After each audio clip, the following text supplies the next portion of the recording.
Good evening. My name is Daniel Stassen, and tonight I'm going to be reporting for Team 38's DP1 Report. We had a lot of great ideas coming into this project, and we had to whittle it down to 3 finalists before we could pick our final one. The first one of note is the smart bike lock, which will make it harder for people to tamper with and a safer option for keeping your bike here on campus. Our second option that we heavily considered was a pair of rideable boots, where you would be able to have wheels in the bottom of your boots that you could extend and retract so that when you're in class, it looks like a normal boot, but when you're transiting, it functions like a pair of rollerblades.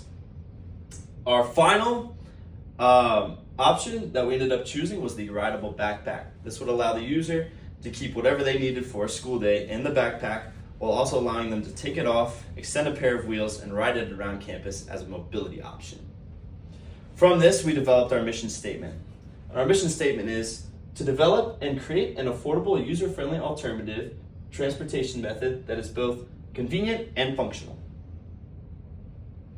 So for our planning stage, we whittled it down. We had 6 planning phases: research, planning, design, prototyping, testing, and finalization.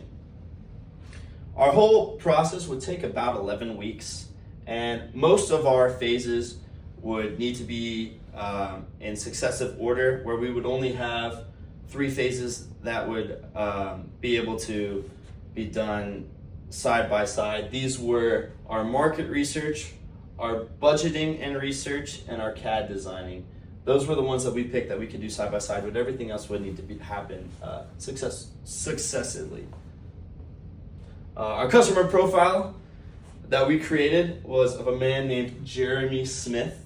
He's a 19-year-old here at Virginia Tech. He's a student that lives off campus in an apartment that is close enough that it is a long walk but inconvenient to drive. So he doesn't want to have to deal with having a car here on campus. He doesn't want to have to deal with buying a parking pass. So he makes a perfect customer for our rideable backpack. Jeremy has a lot of classes that he needs to get to, and he is also involved in a lot of extracurricular activities that take place after the workday. So he is to and fro campus multiple times a day. He likes purchasing things that make his life easier, so the rideable backpack makes him a perfect customer.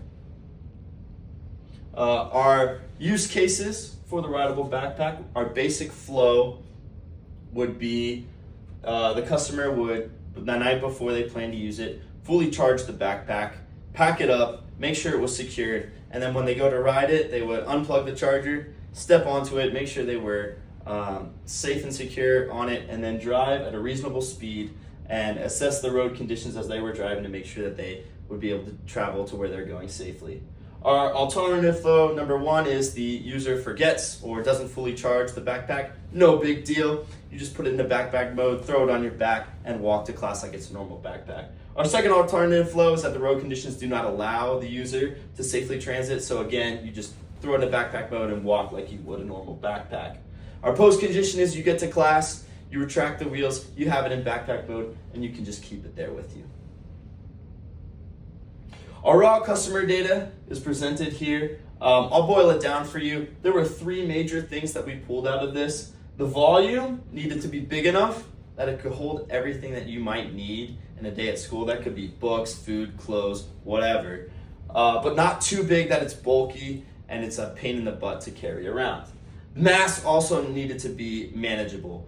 You would need to have wheels and a power source, which could be heavy, but it needs to be light enough that it's not hurting your back when you're carrying it in backpack mode. And it needs to be quick enough that it gets you to where you're going in an efficient amount of time, but not too quick that it is dangerous to drive around.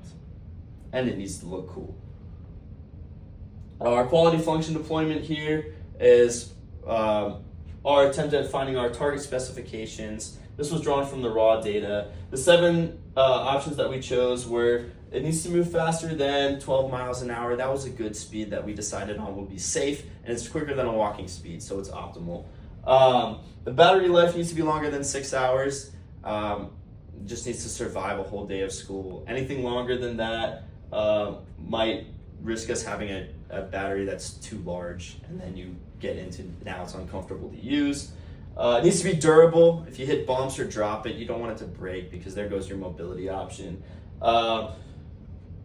We flirted around with adding attachments, and this was for customization. This goes back on what I mentioned like a second ago about being cool. Like, you don't want to look weird on this thing, like you're around all your peers, so you want to be fly. That needs to be an option. The storage compartment needs to be big enough to house all your stuff, but then again, not too big. We wanted to have 26-inch wheels. That's where we decided was the and this is diameter. That was the perfect size for traversing the terrain around campus. We needed easy steering so that you don't wreck this thing. We needed to be able to go on different terrains that I was talking about. The three biggest terrains that we identified were gravel, pavement, and grass. And the total mass needs to be reasonable. From this data, our top three were durability, total mass, and top speed. Our cost analysis boiled down to this. There wasn't products like this out on the market that are exactly like this, but there are similar ones, and those sell for around $500. So to compete with this, and through the use of AI, we determined that the total cost of production for a single unit would be around $400. So we decided to sell it for $475, making it a more affordable option for our customers. This puts our break-even point at 134 units sold. To summarize what I just went through, I went over our mission statement, our Gantt chart with our planning, our customer profiles, our customer raw data, our interpreted customer needs, our QFD, and our cost estimation.